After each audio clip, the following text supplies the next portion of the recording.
ሰላም ጤና ይስጥልን አድማጭ ተመልካቾቻችን። ሳውዲ አረቢያ በኢትዮጵያ ድንበር አቅራቢያ የአየር ጥቃት ፈጽማለች የሚለውን መረጃ ጨምሮ አጠቃላይ የአፍሪካ ቀንድና ተያያዥ ዝርዝር መረጃዎችን ይዣለሁ። ከዚህ ጋር በተያያዘ እንደምታስታውሱት ከወራት በፊት አንድ መረጃ ይፋ ተደርጎ ነበር። ይህ መረጃ ምንድነው? የሱዳን ፈጥኖ ደራሽ ኃይል በኢትዮጵያ የምዕራብ ቀጠና ቤኒሻንጉል ውስጥ እንደዚሁ ወታደራዊ ቤዝ እየያዘ ነው። በኢትዮጵያ መንግስት ድጋፍ የተደረገለት መውጫና መግቢያ እንዲሁም ወታደራዊ ስልጠና ጀምረዋል የሚል ነበር። ይሄ ጉዳይ ኢትዮጵያን በአፍሪካ ቀንድና ለተያያዥ እጅ አዙር ጦርነቶች ይዳርጋታል የሚል መረጃም እንደዚሁ በወቅቱ መውጣቱን ታስታውሳላችሁ። እንግዲህ ይህን መረጃ በወቅቱ ይፋ ሲደረግ በመከላከያ ሚኒስትር ጀነራል ጌታቸው ጉድና የሚመራውና የዩናይትድ አረብ ኤሚሬትስ ወታደራዊ መሪዎች በጋራ የመሰረቱት ወታደራዊ ማዘዣ ነው። ከአርኤስኤፍ ወይም ደግሞ የሱዳኑ ፈጥኖ ደራሽ ኃይል በኢትዮጵያና በአረብ ኤሚሬትስ ድጋፍ ከምዕራብ አቅጣጫ በኩል በብሉ ናይል ወደ ሱዳን አቅጣጫ እንደዚሁ ወታደራዊ ቀጠና እንዲያገኝና ዘመቻ እንዲያደርግ በሚል ነው። ይሄ ጉዳይ እንግዲህ በተለይ ኢትዮጵያ በጎረቤት ሀገራት ላይ ያላት እንደዚሁ ጣልቃ ገብነት ሀገሪቱን በቀጠናው የነበራትን የሚዛን ጠባቂ ወይም ደግሞ ገለልተኝነት አደጋ ውስጥ የሚከትና ተያያዥ ችግሮችን ይዞ የሚመጣ አደጋ እንደሆነና ሌሎቹ በኃይል አስተላለፍ ውስጥ ሌሎችን እየጋበዙ የእጅ አዙርና ውስብስብ ሽኩቻዎች ውስጥ ይከታታል የሚል መረጃ አብሮ እና ደግሞ አስተያየት መቅረቡ ይታወቃል። ከዚህ ጋር በተያያዘ እንግዲህ ሳውዲ አረቢያ በኢትዮጵያ ድንበር አቅራቢያ ተከታታይ የአየር ጥቃቶችን ፈጽማለች የሚለው መረጃ በዚህ ሰዓት ከያስኳቸው መረጃዎች መካከል ወደ እናንተ የማደርሰው ነው። የአፍሪካ ቀንድ ጉዳይ በተመለከተ እንግዲህ ሳውዲ አረቢያና ዩናይትድ አረብ ኤሚሬትስ በቀጥታና በእጅ አዙር ወታደራዊ ሽኩቻ የኃይልና እንዲሁም ደግሞ የቀጠናዊ ብልጫን ለማግኘት የሚያደርጉት ፉክክር ቀጥሏል። በዚህ ሳምንት እንግዲህ እስከ ያዝነው ሳምንት ባለፉት 4 ቀናት ዩናይትድ አረብ ኤሚሬትስ የአብይ አህመድ ሁነኛ ወዳጅ የሆነችው አረብ ኤሚሬትስ በሳውዲ አረቢያ በ4 ቦታዎች ላይ ሙሉ በሙሉ ተሸንፋለች ማለት ይቻላል በእጅ አዙር ጦርነቶች። እነዚህም የትኞቹ ቀጠናዎች ናቸው? ሳውዲ አረቢያ በዩናይትድ አረብ ኤሚሬትስ ላይ የወሰደችው የቀጠናዊ የፖለቲካ ብልጫ ከኢትዮጵያ ጋር ምን ተዛምዶ ይኖረዋል የሚለውን ጨምሮ የተለያዩ መረጃዎችን በዚህ ሰዓት የማደርሳችሁናል። ከአፍሪካ ቀንድ መረጃዎች እንደዚሁም ደግሞ ወደ ወልቃይት የሚወስደን መረጃ አለ። በወልቃይት ቀጠናም እንደዚሁ ድርጅቱ አካባቢውን ለቆ እንዲወጣ በ24 ሰዓት የተሰጠውን ትዕዛዝ ተከትሎ ድርጅቱ ለቆ እየወጣ ነው ከወልቃይት የሚል መረጃ አለ። ይሄ ጉዳይ ምንድን ነው የሚለው የዞኑ አስተዳደሮች ጨምሮ በማናገር የያዝኩት መረጃ አለ። ይህንን መረጃ በዚህ ሰዓት ወደ እናንተ የማደርስ ይሆናል። ሌሎች የግንባር ዝርዝር መረጃዎች አሉኝ። ወደ ተለያዩ አካባቢዎች እንደዚሁ የሚወስዱ መረጃዎች አሉ። እነሱን እየተከታተላችሁ አብራችሁ እንድትቆዩ ነው በአክብሮት የምጋብዛችሁ። እናንተም ሀሳብ አስተያየት ቢኖራችሁ ጥቆማ ዜናችን@gmail.com ላይ ልትልኩልኝ ትችላላችሁ። በርካቶቻችሁ ሀሳብ አስተያየቶችን ልካችሁልኛል። የላካችሁልኝን አስተያየቶች ተመልክቻቸዋለሁ። ጠዋት በቀረበ ዘገባ ላይ አሁን ያለው የብልጽግና መንግስት የብልጽግና ወንጌል ወይም ደግሞ በሃይማኖታዊ መንግስት ይመስላል ለሚለውና ይህንን በተደጋጋሚ በብልጽግና የስልጠና ሰነዶች ላይ አስቀምጦ ይታይ ነበር ከሚለው ጋር በተያያዘ ይህንን ማጣቀሻ እንደሚሆኑ ሰነዶችን በኢሜይል የላካችሁልኝ አድማጭ ተመልካቾች አላችሁ። በተደጋጋሚ እንደዚህ አይነት ደጋፊ ሰነዶችን ስለምትልኩልኝ በእጅጉ ነው የማመሰግነው። ወደፊትም እንግዲህ አብራችሁ ቀጥሎ በመረጃዎቹ ላይ ያላችሁን መተማመን በመግለጽ ጭምር እንደዚህ አድርሳችኋል። በእጅጉ አመሰግናለሁ። እንግዲህ ከሌሎች አስተያየቶችም የፋኖን አንድነት በተመለከተ መቼ ነው ይፋ የሚደረገው የሚለውን በተመለከተ ያው እንግዲህ ወደ ጫፍ መድረሱን የሚገልጹ መረጃዎች ናቸው። የመጨረሻ መረጃዎች አሉት። ከዚህ ጋር በተያያዘ እንደዚሁ ራሱን ችሎ የሚገለጽ ይሆናል። እሱን ጠብቆ እንግዲህ ፋኖ በውጫዊና በአስገዳጅ ሁኔታዎች ወደ አንድ መምጣቱንና ወደ አንድነት መጥቶ ጉዳዩ እየተጠናቀቀ መሆኑ ትላንትም እንደዚሁ በፋኖ በኩል መግለጫ ተሰጥቶበታል። እንደዚሁም ደግሞ ውስጥ ያሉ መረጃዎችም የሚያሳዩት እሱን ነው። በብዙ ጉዳዮች ላይ የአንድነቱ እየተጠናቀቀ አሁን አንድ የአማራ ፋኖ የሚባልበት ጊዜ ደርሷል። ከዛ በኋላ አሁን የሚታዩት ውስጣዊ ውጫዊ ችግሮች በአመዛኙ የመቀረፍ እድላቸው ሰፊ ነው የሚሆነው። ይህንን እንግዲህ ብዙዎቻችሁ የሚጠብቁት የጠየቃችሁ ስለሆነ ምናልባት ቢበዛ አሁንም በ2 ቀናት ውስጥ ይሄ ጉዳይ ይፋ ሊደረግ ይችላል የሚሉ መረጃዎች ናቸው ያሉት። ወደ አፍሪካ ቀንድ ላይ ያለውን አጠቃላይ የፖለቲካዊ ሽኩቻ በማሳየት በመካከለኛው ምስራቅና በቀይ ባህር ያለውን ወደ ኢትዮጵያና ወደ ሀገር ውስጥ ጉዳዮች እመጣለሁ እያጠበብን መረጃውን። ሳውዲ አረቢያ እና ዩናይትድ አረብ ኤሚሬትስ እየተመለከተው እንግዲህ በቀይ ባህር፣ በአፍሪካ ቀንድ፣ በመካከለኛው ምስራቅ እንዲሁም ደግሞ በአጠቃላይ በምስራቅ አፍሪካ ያላቸውን የፖለቲካ ወታደራዊ ሽኩቻ ተከትሎ በተለያዩ ሀገራት ውስጥ በጀርባም በፊት ለፊት እንዲሁም ደግሞ በእጅ አዙርና በቀጥታ ፉክክር ውስጥ ነው የሚገኙት። ያለፉት ሳምንታት ለዩናይትድ አረብ ኤሚሬትስ ጥሩ የሚባሉ አይደሉም። ከሳውዲ አረቢያ ጋር ፉክክር በገባችባቸው ሜዳዎች ላይ ተሸንፋለች። ሳውዲ አረቢያ ብልጫ እየወሰደች ነው የሚመስለው። ይቺ እየተሸነፈች ያለችው ዩናይትድ አረብ ኤሚሬትስ የአብይ አህመድ ሁነኛ አጋር የምትባለው ሀገር ነች ላለፉት 5-6 ዓመታት። ይሄ እንግዲህ የዩናይትድ አረብ ኤሚሬትስ በምስራቅ አፍሪካ በቀይ ባህርና በመካከለኛው ምስራቅ የደረሰባት ሽንፈት ከአብይ አህመድ ፖለቲካ ጋር የሚኖረው ተዛምዶ ምን ይሆናል የሚለውን ጨምሮ የምናይበት ይሆናል። እንግዲህ መረጃዎቹን ቃል በቃል ለማቅረብ ሳውዲ አረቢያ እና ዩናይትድ አረብ ኤሚሬትስ የጉዞ ማዕቀብ ጥላለች። ሳውዲ አረቢያ በዩናይትድ አረብ ኤሚሬትስ ላይ የጉዞ ማዕቀብ ጥላባታለች። ሁለቱ ሀገራት በቀይ ባህር፣ በአፍሪካ ቀንድና በምስራቅ አፍሪካ በመካከለኛው ምስራቅ ያላቸው ወታደራዊ ፖለቲካዊ ሽኩቻ ተጠናክሮ ቀጥሏል። ያው ከላይ በተደጋጋሚ እንደተገለጸው ሁለቱ ሀገራት ዩናይትድ አረብ ኤሚሬትስ እና ሳውዲ አረቢያ በተለያዩ የውክልና ሜዳዎች በቀጥታና በተዘዋዋሪ ፍትጊያ ውስጥ ይገኛሉ። እስከ አየር ኃይል ጥቃት ድረስ የደረሰ ውጊያም እያደረጉ ነው የሚገኙት እነዚህ ሀገራት። በዚህ ሽኩቻና ፍትጊያ ሰሞኑን ሳውዲ አረቢያ ድል ቀንቷታል። ዩናይትድ አረብ ኤሚሬትስ ደግሞ ከፍተኛ የሆነ ሽንፈት ደርሶባታል። ብዙ ቦታዎችንም እንደዚሁ ለመልቀቅ ተገዳለች። ይህንን ለማሳየት ያክል እንግዲህ የውጊያ ሁለቱ ሀገራት የፖለቲካ የበላይነታቸውን እንዲሁም ደግሞ ወታደራዊ የበላይነታቸውና በቀጠናው ላይ ያላቸውን የኃይል የበላይነት ለማረጋገጥ እየተፎካከሩባቸው ካሉት አካባቢዎች መካከል ዩናይትድ አረብ ኤሚሬትስ መጀመሪያው የጎረቤቷ በሆነችው የመን አካባቢ ያለው ሽኩቻ ነው። በየመን የደቡብ የመን ተገንጣይ ቡድኖችን የምታስታጥቀው አረብ ኤሚሬትስ እና አጠቃላይ የየመንን አንድነት የሚደግፉ ኃይሎችን የምታስታጥቀውና የምትደግፈው ሳውዲ አረቢያ ለየመን ያው ጎረቤት ነች። ከዚህ አንጻር ሁለቱ ሀገራት እንግዲህ በሳውዲ አረቢያ ውስጥ ድርድር እንዲደረግ በሁለቱ ኃይሎች መካከል ተገንጣዩና አጠቃላይ የየመን አንድነት ኃይሎች ጋር በነበረው ድርድር በተለይ በዩናይትድ አረብ ኤሚሬትስ የሚደገፈው የተገንጣዩ የደቡብ የመን ተገንጣይ ቡድን መሪ ከሳውዲ አረቢያ ወደ ሶማሊላንድ፣ ከሶማሊላንድ ወደ አረብ ኤሚሬትስ አቡዳቢ ኮብልሏል። ስለዚህ በዛ ሜዳ ያሉ የሱ ተወካዮች በሳውዲ አረቢያ ብልጫ ተወስዶባቸዋል። በዚህ በየመን ቀጠና ይህን ብቻ አይደለም የሆነው። ለየመን ተገንጣይ ቡድን ሊቀርብ የነበረ ሁለት ሙሉ መርከብ የጦር መሳሪያ ሙሉ በሙሉ በሳውዲ አረቢያ የአየር ጥቃት ወድሟል። ይሄ እንግዲህ በቀጥታ በዩናይትድ አረብ ኤሚሬትስ ላይ የደረሰ ወታደራዊ ኪሳራ ነው። መርከቦቹ ጨምረው ተቃጥለዋል። ለተገንጣይ ቡድኑ ሊደርስ የነበረ የጦር መሳሪያ ሙሸካ ተብሎ የሚጠራው የባህር ዳርቻ አካባቢ ነው ይሄ ጥቃት እየተፈጸመው። የመን የባህር ዳርቻ እንግዲህ በዚህ ሁኔታ አሁን ሳውዲ አረቢያ ሙሉ በሙሉ የበላይነቱን ወስዳበታለች። ዩናይትድ አረብ ኤሚሬትስ መርከቦቿ ተቃጥለው የጫነችው የጦር መሳሪያም ለምትፈልገው ታጣቂ ቡድን ሳይደርስ ወድሟል። ሌላው ሁለተኛው ሁለቱ ሀገራት እየተዋጉበትና እየተፋለሙበት ያለው ሜዳ ሱዳን ነው። ሱዳንን በተመለከተም ሱዳን ውስጥ ባለው የሁለቱ ሀገራት የእጅ አዙር ጦርነት ሳውዲ አረቢያ ለጀነራል አልቡርሃን ለሱዳን ብሔራዊ ጦር 1.5 ቢሊዮን ዶላር የሚያወጣ የጦር መሳሪያ ግዢ መፈጸሟ ትላንትና መዘገቡ ይታወቃል። ይሄ የጦር መሳሪያ አሁን ያለውን የጀነራል አልቡርሃንን የአየር ኃይል አቅም ወደ 60 በመቶ ያሳድግለታል። ካለው ላይ 60% ድረስ ሊጨምርለት ይችላል የተባለው። ከዚህ ጋር በተያያዘ ይህንን ጦርነት እንዲያሸንፍና ዩናይትድ አረብ ኤሚሬትስ የምትደግፈው አርኤስኤፍ እንዲሸነፍ አስተዋጽኦ የሚያደርግ የሳውዲ አረቢያ ውሳኔ ነው። ሳውዲ አረቢያ ይህንን ብቻ እያደረገች አይደለም። ሸሚዟን ሰብስባ በሱዳን ጦርነት በቀጥታ ገብታበታለች። እሱን ወደታች እመጣበታለሁ። ከዚህ የእጅ አዙር ውጊያና ፍትጊያ ባሻገር ሳውዲ አረቢያ በዩናይትድ አረብ ኤሚሬትስ ላይ ቀጥታ እርምጃም ወስዳባታለች።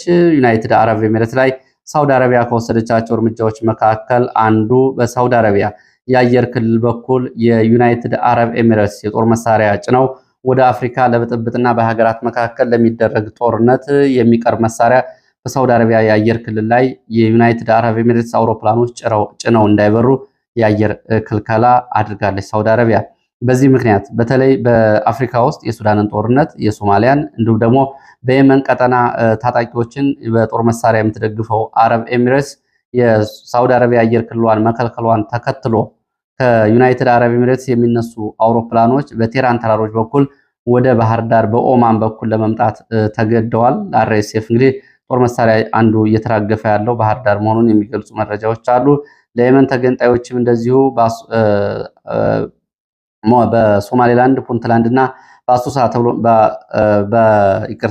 በሶማሌላንድ በፑንትላንድ እና በሶማሌ ቀጠና እንደዚሁ ያለውን የአየር በረራ በአውሮፕላን እንዲሁም ደግሞ በመርከብ የጦር መሳሪያ እያጓጓዘች ለአርኤስኤፍ ታቀርብ የነበረው ለሊቢያ ተገንጣይ ቡድኖች ታቀርብ የነበረው እንዲሁም ደግሞ ለቻድ ተገንጣይ ቡድኖች ታቀርብ የነበረው የጦር መሳሪያ በዚህ ቀጠና እንዳታቀርብ ክልከላ ተደርጎባታል። አሁን ለከባድ እንደዚሁ እንግዲህ ወታደራዊ ኪሳራ ደርሶባታል። ሌላው በተለይ በአየር ክልከላው በኩል የጦር መሳሪያዎችን የጫኑ የአረብ ኤሚሬትስ ካርጎ አውሮፕላኖች በዚህ ቀጠና እንዳያልፉ መከልከሉን ተከትሎ ጁባላንድ፣ ሶማሌላንድ፣ ፑንትላንድ፣ ቦሳሶ ተብሎ የሚጠሩት አካባቢዎች የጦር መሳሪያ ለአርኤስኤፍ ይቀርብባቸው የነበሩ ቀጠናዎች ሙሉ በሙሉ እንግዲህ ከአገልግሎት ውጭ እንዲወሩ ተደርገዋል። በእርግጥ ከዛ በኋላ በረራዎች መደረጋቸውን የወጡ መረጃዎች ያሳያሉ። ከዚህ ከዩናይትድ አረብ ኤሚሬትስ ከቀናት በፊትም በሞቃዲሾ በኩል እንደዚሁ የአየር ክልል ክልከላ ተደርጎባታል። ሶማሊያ ወይም ደግሞ ሞቃዲሾ በየትኛውም የፌዴራሉ ግዛት በሆኑ አካባቢዎች የዩናይትድ አረብ ኤሚሬትስ የጦር መሳሪያ የጫኑ አውሮፕላኖች በረራ እንዳያደርጉ ክልከላ አድርጋለች።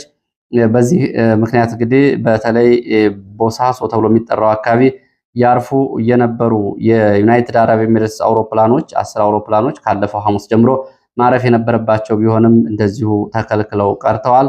አሁን ሞቃዲሾ የጣለችባትን እገዳ ተከትሎ እንግዲህ ከሞቃዲሾ ወታደራዊ ሎጂስቲክ በሞቃዲሾ በኩል ይራገፍ የነበረው ወታደራዊ ሎጂስቲክ እንደ አውሮፕላኖች መርከቦችን ለቃ እየወጣች ነው። እንግዲህ በሶማሊያም ተሸንፋለች እንደማለት ነው።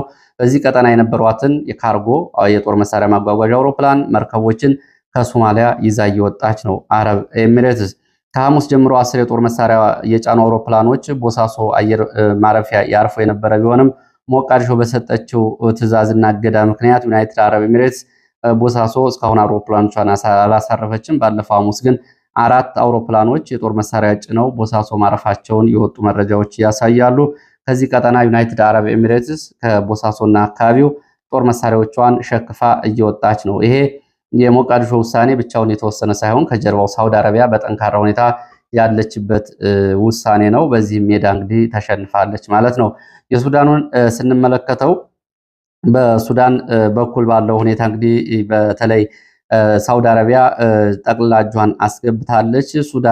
አሁን ሱዳን አልቡርሃን ማለት ነው ድል እየቀናውና ባለው ጦርነት እየተማመነ ያለ ይመስላል። ከፖርት ሱዳን ዋና ከተማውን ወደ ካርቱም ቀይሯል። ከሚቀጥለው ሳምንት ጀምሮ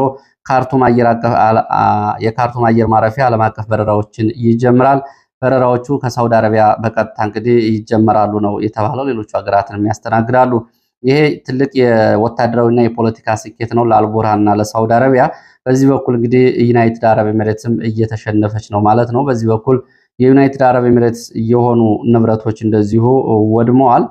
በዚህ ቀጠና እንግዲህ ኤሚሬትስ የጦር ዕቃ የጫኝ አውሮፕላኖቿ በሳውዲ አረቢያና በሞቃዲሾ ክልከላ ምክንያት በጅቡቲ በኩል ነው እንግዲህ ሊገቡ የሚችሉት ወደ ኢትዮጵያ። በዚህም አማሬት ተብሎ በሚጠሩት የኦማን ተራሮች በኩል ዙረው በህንድ ውቅያኖስ ለመምጣት ይገደዳሉ ማለት ነው። የሳውዲ አረቢያን ሰማይ ማቋረጥ አይችሉም።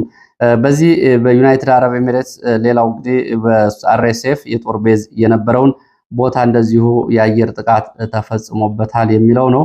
ሳውዲ አረቢያ በኢትዮጵያ ድንበር አቅራቢያ የአየር ድብደባ መፈጸሟን የወጡ መረጃዎች ያሳያሉ። እንደ መረጃዎቹ ከሆነ የሳውዲ አረቢያ ተዋጊ ጀቶች በኢትዮጵያ ቤንሻንጉል ክልል ድንበር እና በኢትዮጵያ ግዛት ውስጥም እንደዚሁ ጥቃት ተፈጽሟል የሚሉ መረጃዎች አሉ። ብሉ ናይል ተብሎ በሚጠራው የሱዳን ግዛት በፈጸሙት የአየር ድብደባ የኢትዮጵያን ድንበር ጨምሮ የአርኤስኤፍ ኢላማዎችን እንግዲህ እሱን መሰረት አድርጎ በተፈጸመ አየር ጥቃት ከፍተኛ ወታደራዊ ኪሳራ ደርሷል፣ በአረብ ኤሚሬትስ እና በአርኤስኤፍ ላይ ማለት ነው። በዚህ ጥቃት መሰረት እንደ መረጃ ምንጮቹ ከዚህ ከቤንሻንጉል አካባቢ መውጫና መግቢያ በሮች እንዲሁም ማሰልጠኛ ማዕከላት ተሰጥቶት የነበረው አርኤስኤፍ የተባለው ታጣቂ ኃይል የሱዳኑ የአልቡርሃን ተቀናቃኝ ማለት ነው በርካታ ወታደራዊ ኪሳራዎች ደርሰውበታል።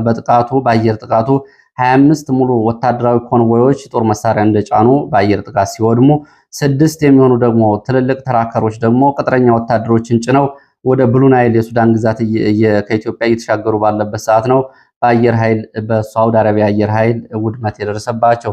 ይሄ የአየር ጥቃት በኢትዮጵያ ሉዓላዊ ድንበር አካባቢ ተፈጽሟል የሚሉ መረጃዎች አሉ። ተከታይ መረጃዎችን በዝርዝር ይዤ የምመለስ ይሆናል። እንግዲህ በዚህ በአፍሪካ ቀንድ ካሉ መረጃዎች ሌላ ተጨማሪ መረጃ አብይ አህመድ ዛሬ ወደ ጅቡቲ ከሌሎች የካቢኔ አባላት ጋር ማቅናቱን የተመለከተ መረጃ ነው። በዚህ በአፍሪካ ቀንድ ካሉት መረጃዎች ጋር ተያያዥ ተዛማጅነት ያለው መረጃ ነው የዛሬው ጉብኝት። በዛሬው የአፍሪካ ቀንድ መረጃዎች አብይ አህመድ ወደ ጅቡቲ ለጉብኝት ገብተዋል። የጅቡቲው ፕሬዝዳንት ኦመር ጊሌ አቀባበል አድርገውላቸዋል።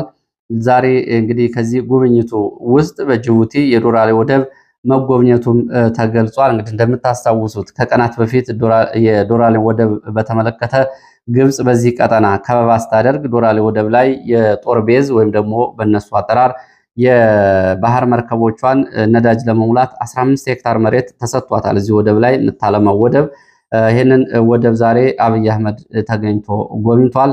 ይሄ እንግዲህ በእጅ አዙር በቀጥታ እና በተዘዋዋሪ የአባይ ፖለቲካ ማለት ነው። ዶራሌ ወደብ ላይ ግብፅና ኢትዮጵያ ተገናኝተዋል። ባለፈው የግብፁ የውጭ ጉዳይ ሚኒስትር ቦታውን ጎብኝቶ ሄዶ ነበር። አሁን ደግሞ አብይ አህመድ ይህንን ወደብ ጎብኝቷል። በጅቡቲ ውስጥ የኢትዮጵያና የግብፅ እንደዚሁ ሽኩቻ ወይም ደግሞ የአባይ ፖለቲካ በዚህ ቀጠና እንደማለት ነው። ከዚህ ጋር በተያያዘ እንግዲህ መረጃዎቹ የሚያሳዩት የዶራሌ ወደብ ግብፅ ለማልማት ስምምነት ማድረጓን የሚገልጹ መረጃዎችና ለግብፅ የመርከበኞችና መርከቦች ማረፊያ 15 ሄክታር መሬት መሰጠቱ ይታወቃል። ከዚህ ወደብ ላይ ይሄ ዜና እንግዲህ ለግብፅ ወታደራዊ ማዘዣ እንደማለት ተደርጎ ሊወሰድ ይችላል።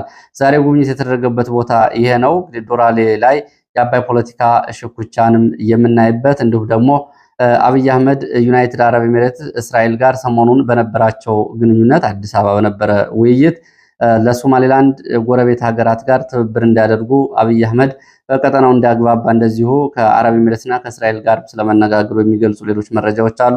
ከዚህ ጋር በተያያዘ ጅቡቲ ዛሬ በጅቡቲ ጋር በተለያዩ ጉዳዮች የተነጋገሩ ቢሆንም በዚህ ጉዳይም አብረው ይነጋገራሉ የሚሉ ግምቶች እንግዲህ ማስቀመጥ ይቻላል።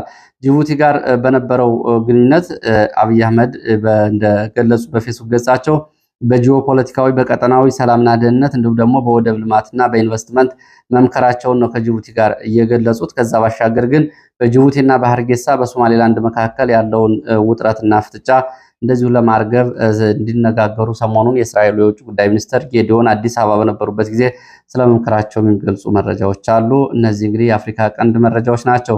ከነዚህ የአፍሪካ ቀንድ መረጃዎች እና ኢትዮጵያን የተመለከቱ መረጃዎች ወደ ሌሎች መረጃዎች ሳልፍ ወደ ግንባር መረጃዎች ነው የሚሄደው። ወደ ግንባር መረጃዎች ሲሄድ ወደ ቡልጋ ቀጠና የሚወስደን መረጃ አስከትላለሁ። በሸዋ ቡልጋ ቀጠና በተለይ ኮርማሽ ተብሎ የሚጠራው አካባቢ በሌሊት በመንቀሳቀስ ፋኖን ከበባ ውስጥ ለማስገባትና ጥቃት ለመክፈት ለዘመቻ በወጣ የመከላከያ አድማ ብተናና ሚሊሻ ጋር በተደረገ ውጊያ ጉዳት ደርሷል። ፋኖ በሰጠው ያጸፋ ምላሽና በአጸፋ ምላሹ የደረሰው ወታደራዊ ኪሳራ በዝርዝር አልታወቀም። በተለይ ሶስት አምባ ተብሎ በሚጠራው አካባቢ ለሰዓታት የቆየ ውጊያ መደረጉን የወጡ መረጃዎች ያሳያሉ።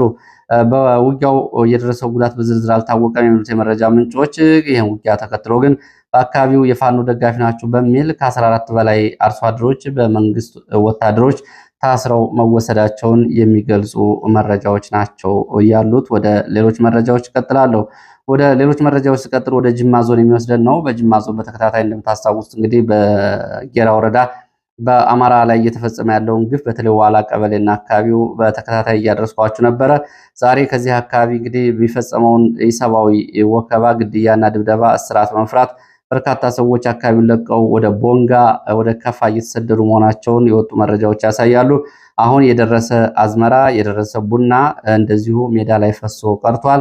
ይህ የደረሰው አዝመራና ቡና ደግሞ እንዲዘረፍ እየተደረገ ነው። አካባቢው ላይ ይህንን ትዕዛዝ እየሰጡት የጌራ ወረዳ ፖሊስ አዛዥ አንድ ኦሮሞ ከሞተ አማራውን በሙሉ በጅምላ እንዲጨፈጨፍ እናደርጋለን የሚል ንግግር ህዝብ ሰብስበው ካደረጉ በኋላ ነው ህዝቡ ለቆ እየወጣ ያለው። ይህንን ተከትሎ ከጥር 1 እስከ ጥር 2 ድረስ በሁለት ቀናት በሺህ የሚቆጠሩ ሰዎች ተፈናቅለው ወደ ቦንጋ ቀጠና ስለመሰደዳቸው ከአካባቢ የወጡ መረጃዎች ያሳያሉ። ይሄ አካባቢ ማለት አሁን ጠቅላይ ሚኒስትር አብይ አህመድ የተወለዱበት ዞን ውስጥ ነው ይሄ እየሆነ ያለው። ወደ ሌላው መረጃችን ስንሄድ የኢኮኖሚያዊ ዜና አለ። ይህንን ዜና እንግዲህ ብዙዎቹ በተለይ የምጣኔ ሀብት ባለሙያዎች ዛሬ እንደ አሳፋሪ ዜና ሲያዩት ነው እና ሲያቀርቡት ነው የዋሉት። በዚህ ዜና በኩል እንግዲህ በ570 ሺህ የሚደርሱ በፌዴራል ደረጃ ከተመዘገቡ የንግድ ድርጅቶች ውስጥ 470 ሺህ የሚሆኑት ወይም ደግሞ 80% የሚሆኑት በተለያየ ምክንያት ከስራ ውጭ መሆናቸውን የሚገልጸው መረጃ ነው። እንደ መረጃው ከሆነ እንግዲህ ይሄ እነዚህ ፍቃዳቸው የተሰረዘ ስራ ያቆሙ ድርጅቶች የሀገሪቱን አጠቃላይ ወቅታዊ የፖለቲካ ኪሳራ ያሳያሉ። 20% ብቻ ናቸው የሚገኙት። በምን ምክንያት ነው እነዚህ ስራ ያቋረጡት? ከዚህ ጋር በተያያዘ የፈጠሩት የስራ ዕድል የተቋረጠውን ኢኮኖሚ በተመለከተ እንግዲህ የምጣኔ ሀብት ባለሙያዎች ጉዳዩን እጅግ አስደንጋጭ እያሉት ነው የሚገኙት። ይሄ በሆነበት ሁኔታ እንግዲህ ከ80% የንግድ ድርጅቶች ከስራ ውጭ በሆኑበት ሁኔታ እንግዲህ ኢትዮጵያ ስኬታማ ነች እያሉ እያነሱ ነው የሚገኙት። ይሄ ደግሞ አሁን ስራ ላይ ባሉት ነጋዴዎች ላይ ደግሞ ከባድ ጫና ይፈጥራል። ጫናው ደግሞ ምንድነው? ከፍተኛ ግብር እንዲከፍሉ ይገደዳሉ። የሌሎቹን ግብርና ድርሻ ለመሸፈን በሚደረገው ሂደት ከባድ ጫና ውስጥ ይገባሉ። ለዚህ እንግዲህ አሁን ብልጽግና እያደረገ ያለው ነጋዴውን ማዋከብ፣ ብዙዎቹን ከንግድ ውጭ ስለማስወጣቱ ይሄ ማሳያ ነው። 80% ነጋዴዎች ከስራ ውጭ ሆነዋል ወይም ደግሞ ፈቃዳቸው ተሰርዟል ወይም ደግሞ ፈቃዳቸው ተቋርጧል የሚለው እጅግ አስደንጋጭ ነው። ይህ እንግዲህ የተጠናው በስራና ክህሎት ሚኒስቴር በኩል የተጠና ጥናት ነው። ሪፖርተር በዘገባው ይዞት የወጣ ዘገባ ነው። ሌላው መረጃችን ስንሄድ ወደ ወልቃይት የሚወስደን መረጃን ማስከትለው በወልቃይት ድርጅቱ ወልቃይትን ለቆ እንዲወጣ በተሰጠው ትዕዛዝ መሰረት ዛሬ ለቆ መውጣቱ ተረጋግጧል። በሰብአዊ አገልግሎት ስም በህገወጥ ተግባራት የተሰማራ ግብረሰናይ ድርጅት ወልቃይት ጠገዴ ዞንን ለቆ እንዲወጣ በ24 ሰዓት የጊዜ ገደብ ተቀምጦለት ነበረ። እነ ኮሎኔል ደመቀ ዘውዱ በሰጡት ትዕዛዝ መሰረት ዛሬ ድርጅቱ አካባቢውን ለቆ እየወጣ ነው የሚገኘው።